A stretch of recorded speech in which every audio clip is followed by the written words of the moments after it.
আলোচনা ভালে ভালে চলি আছে, কিন্তু মাজত কিয় এইবিলাক প্ৰচাৰ কৰিছে সেইটোৱে আচৰিত কথা। সেইকাৰণে কৈছোঁ মই আজি অপেনলি কৈছোঁ মই যে UPPLে চৰকাৰ এৰি পেলাই আহক, তেতিয়াহে মই বিশ্বাস কৰিম, তেতিয়াহে আমাৰ আলোচনাবিলাক কণ্টিনিউ হ'ব। ৰিকনষ্ট্ৰাকশ্যন অফ ডেভেলপমেণ্ট ব্লকছ নতুনকৈ বনোৱাৰ আলোচনা চলি আছে, কিছুমান প্ৰজেক্ট নাই সেইটো চৰকাৰ। खुलुमबाय रायजोफोर, लोगोसे आंनि बे चेनेलाव नोंथांमोन गासैखौबो बरायनानै लाग्रोनाय जाबाय। जोंहा दा समाव गासै बर' हारिनि थाखाय मोनसे गोजोनथाव खौरां। बे गोजोनथाव खौराङानो जाहैबाय मा GI टेग, जेरावनोखि बे GI टेगनि बाथ्राखौ लानानै जोंनि गासै हारिनि सुबुंफोरा दायो खुगा खुगा सावरायलायबाय थानायखौ जोङो मिन्थिनानै मोनो। दा बे GI टेगनि गुबै ओंथिया जाहैबाय मा जिअग्राफिकेल इन्डिकेसन।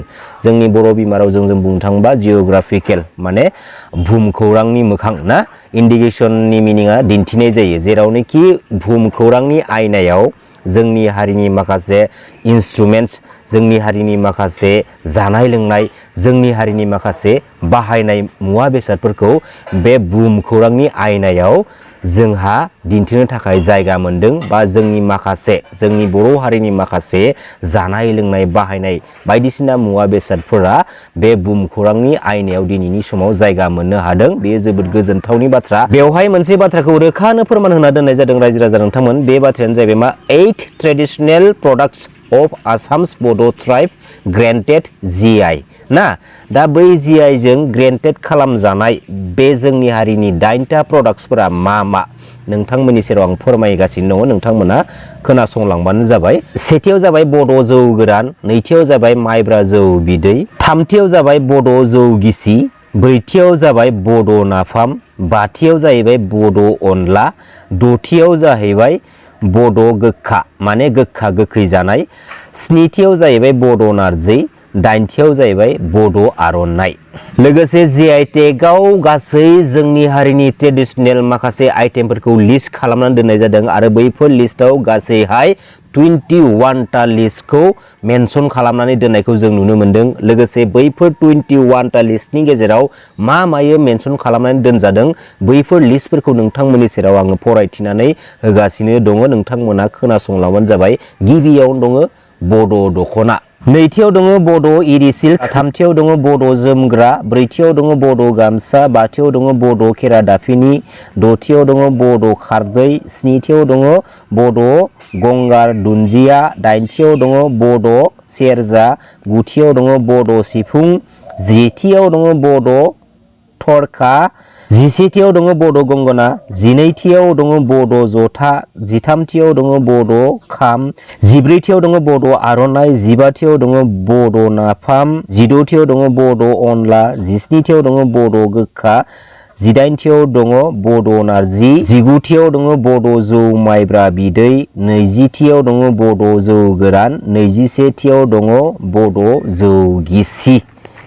टटेलि बे 27टा जोंनि बड' ट्रेडिशनेल आइटेम्स बा प्रडाक्ट्सआ बे GI जों मेनसन खालामनानै लिस्ट वाइज मेनसन खालामनानै दोनजानायखौ जों रोखा रोखा नुनो मोनो। जोबोद गोजोनथाव बाथ्रा बेयो दिनैनि समाव, जेरावनोखि जोंनि हारिनि माखासे जानाय बा जाग्रा मुवा बेसादफोरखौ, लोगोसे जोंनि गाननाय जोमनायफोरखौ, लोगोसे जोंनि हारिनि सुबुंफोरा बाहायनाय मुवा बेसादफोरखौ जों दिनैनि समाव बुहुमनि मोखां बा बुहुमनि मोखांनि आयनायाव जों दिनैनि समाव जोंनि हारिनि बड' ट्रेडिशनेल महरै जोङो सिनायथि होनो हाबाय बा फोरमान होनो हाबाय। लोगोसे बुहुमाव जेसेबांखिनि मानसिफोर दं जे बे मुवाया बुहुमनि बड' ट्राइब बड' ट्रेडिशनेल मुवा बेसादफोर, बेफोरबायदि जों दिनैनि समाव माने फोरमान होनो हाबाय आरोना।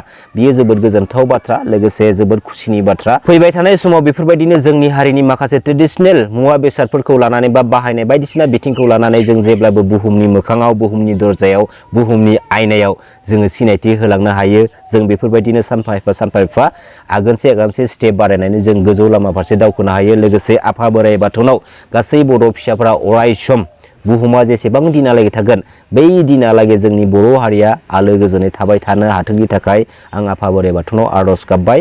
दा बैफोर लिस्टफोरखौ नोंथांमोननि सेराव आङो बे भिडिअनि गेजेरजों लाबोनानै फरायथिनानै होनाय जाबाय। नोंथांमोना आंनि बे भिडिअखौ मोजां मोनोबा मोनसे लाइक खालाम। लोगोसे नोंथाङा आंनि बे चेनेलाव गोदानब्ला अन्नानै चेनेलखौ साबस्क्राइब खालामबानो जाबाय। लोगोसे फैबाय थानाय समफोरावबो बेफोरबायदिनो आंखौ सापर्ट होलांबाय था। खुलुमबाय।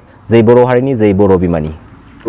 UPPLৰ মানুহবিলাকে যিটো প্ৰচাৰ কৰি আছে মোৰ বিষয় লৈ, এইটোতো মই অপেনলি ক'লোঁ যে আমাৰ মাজত এনেকুৱা আলোচনা হোৱাই নাই। জাষ্ট আলোচনা হৈছে BTCৰ পৰা BPF আৰু UPPL লগ লাগি বিজেপিক কেনেকৈ আউট কৰিব পাৰে সেইটো বিষয় লৈহে আলোচনা কৰিছে। তাৰমানে BPF UPPL আগন্তুক BTC নিৰ্বাচনত একেলগে কেনেকৈ মিলি পেলাই খেলিলে বিজেপিক আউট কৰিব পাৰে সেই বিষয়ে আলোচনা হৈ আছে। কিন্তু কথা সেইটোৱে যে আলোচনা হৈছে হৈ থাকক, আমাক ক'ব লগা একো নাই। কিন্তু মোক যে প্ৰচাৰ কৰিছে, অপপ্ৰচাৰ কৰিছে যে হাগ্ৰামা মহিলাৰীয়ে দিছপুৰতহে কেবিনেট মন্ত্ৰী হৈ পেলাই থাকিব, আকৌ প্ৰমোদ বড়োহে চিফ হ'ব। সেইকাৰণে আপোনালোকে BPF কৰি লাভ নাই, এইফালে আমাৰ দলত আহক। এইবিলাক কথা কিয় প্ৰচাৰ কৰিছে? এইটোতো ঠিক হোৱা নাই। যদিহে আপোনাক চিফ পদত দিয়ে, নাই, এইবিলাক মোক চিফ লাগে নালাগে এইবিলাক আলোচনা নাই।